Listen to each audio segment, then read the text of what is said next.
ఇంద్రవెల్లి అమరవీరుల స్తూపం సాక్షిగా లోక్సభ ఎన్నికల సమరశంఖాన్ని పూరించింది కాంగ్రెస్. 6 గ్యారంటీల అమలుపై తమ వైఖరి ఏంటి అనేది చెప్తూనే ప్రతిపక్షాల విమర్శలపై తీవ్ర స్థాయిలో విరుచుకుపడ్డారు సీఎం రేవంత్ రెడ్డి. బీఆర్ఎస్, బీజేపీయే టార్గెట్ గా పదునైన వ్యాఖ్యలు చేశారు. దీంతో తెలంగాణలో రాజకీయ వేడి మరింత పెరిగింది.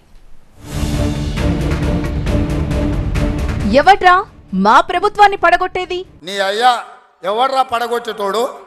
పడగొడతారా? ఎవడు కొట్టేది?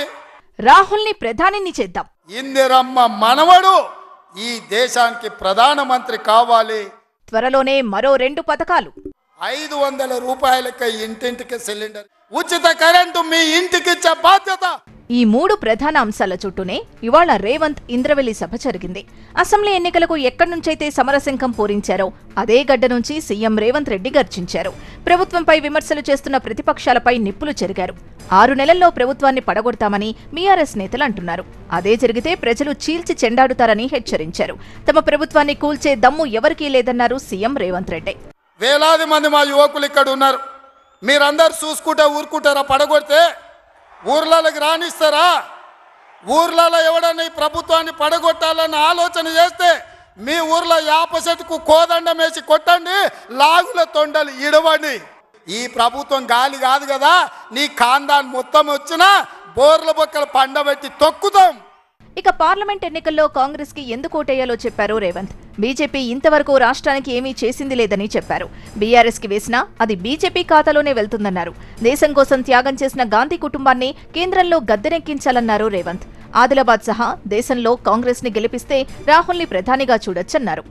త్యాగం చేసే నాయకుడు, వాళ్ళ నాయనమ్మ ఈ దేశం కోసం ప్రాణం ఇచ్చింది, వాళ్ళ నాయన ఈ దేశం కోసం ప్రాణాలు ఇచ్చాడు, వాళ్ళ అమ్మ ఈ దేశం కోసం పదవి త్యాగం చేసింది. అలాంటి గొప్ప నాయకుడు ఇందిరమ్మ మనవడు ఈ దేశానికి ప్రధానమంత్రి కావాలి. రాహుల్ గాంధీ ప్రధానమంత్రి కావాలి అంటే ఆదిలాబాదు గడ్డ మీద కాంగ్రెస్ జెండా ఎగరాలి. ఇక అసెంబ్లీ ఎన్నికల వేళ ఇచ్చిన 6 గ్యారంటీల అమలును రేవంత్ ప్రస్తావించారు.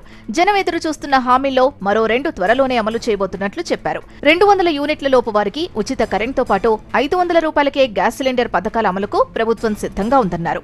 తొందరలోనే మా ఆడబిడ్డల కోసం 500 రూపాయలకి ఇంటింటికి సిలిండర్ ఇచ్చే బాధ్యత మా మంత్రివర్గం తీసుకున్నది. ప్రతి ఇంటికి తెల్ల రేషన్ కార్డు ఉన్న వాళ్లకు 200 యూనిట్ల వరకు తొందరలోనే ఉచిత కరెంటు మీ ఇంటికి ఇచ్చే బాధ్యత, మీ కుటుంబాలను ఆదుకునే బాధ్యత మన ప్రభుత్వం తీసుకుంటుంది. మరోవైపు వచ్చే ఆదివారం తెలంగాణ కేబినెట్ భేటీ కాబోతోంది. అమలు చేయబోతున్న మరో 2 గ్యారంటీలకు సంబంధించి బడ్జెట్ కేటాయింపులపైన మీటింగ్లో ఆమోదం తెలిపే అవకాశం ఉంది.